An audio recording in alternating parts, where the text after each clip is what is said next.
श्री गोपाळ कृष्ण भगवान की जय। लीळा नंबर 321। हंस राजा व डांगरेशाची भेट। हंस राजा व डांगरे छिन्न पापी येथे संतोषाच्या शुश्रूषेसाठी राहिले होते। एके दिवशी संतोष तेथे सरले। मग हंस राजाला भीती वाटायला लागली। मग दारे बंद करून टोके गव्हाण येथे सर्वज्ञान पुढे सांगायला आली। तेव्हा सर्वज्ञ ओसरीत शेतपावली करीत होते। डांगरेशाने नदीच्या पलीकडील काठावरून सर्वज्ञांना पाहिले आणि सरळ डोहात उडी टाकली। सर्वज्ञ लगबगीने काठावर गेले। वडाच्या सावलीत सर्वज्ञ बसले। सर्वज्ञ म्हणाले, संतोषाचे देह गेले। बाईसाने विचारले, ते कसे काय बाबा?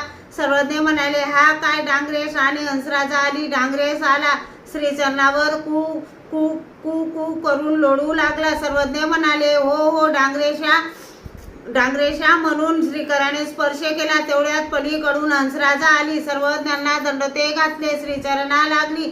सर्वज्ञांजवळ बसली। मग सांगितले, जीजी संतोषाचे देह गेले, मला भीती वाटायला लागली। मग दारे बंद करून आली जी।